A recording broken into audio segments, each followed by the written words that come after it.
Families are struggling to meet their diaper needs. So when you don't have funds, you're into sometimes the babies may go without even the diaper being changed, leaving the diapers on the children longer than what should be because they don't have resources to purchase diapers, which in turn affects the quality of life and the health and well-being of that child and of that family. Can you imagine what a family or what a mother or a father might feel like if I know that I cannot have a diaper to change my child? Diaper Dash is filling a need that is so critical and vital to the day-to-day lives of parents. So we're going to go ahead and get started on the statewide Diaper Dash program. This is a research and pilot program from the Office of Community Services. Diaper Dash is very, very catchy, but really what does that mean? And it's distribution among service hubs. And those are all of the service providers that work in the trenches every day to ensure that we serve vulnerable children and their families. And the service hubs consist of all of the community action agencies, our Head Start programs, our weatherization programs, and in our diaper banks.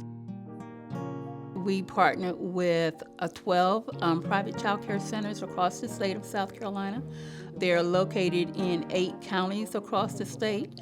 Because of our partnership with our partners, it extends beyond the early Head Start services and the programs that we provide, but to others in the community as well.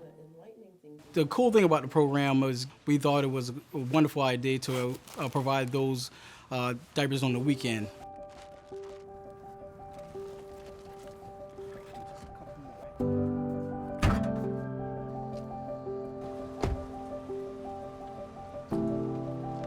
I have 3 kids, 1 boy, 2 girls. I found out about the Diaper Dash program through the daycare center that my daughter attends. Before the Diaper Dash program, some weekends were very stressful, and we had to go without certain things to be able to afford diapers. So things can get pretty hard sometimes. If I was not in the Diaper Dash program, I would still have to make hard decisions. And then the next phase of the program is our waiting list. We have a lot of families that are on the waiting list to be enrolled into the Head Start program. So when we are able to extend the services and the support for persons who are waiting on our waiting list, when the opportunity arises, they are more likely to join our program. The next phase of the program is our emergency families. Emergencies happen, disaster happens. These are families that have small children, so we want to be able to provide them with diapers to keep their children healthy during that crisis. Yeah, how is the program going? The program is going excellent. It's taking off a burden off of their plates. They are truly, truly appreciative of those diapers. Well, I am so pleased to hear that because you live in one of the rural communities and I know it's really meeting the needs. One thing I always like to say that a lot of services are available, but they're not accessible.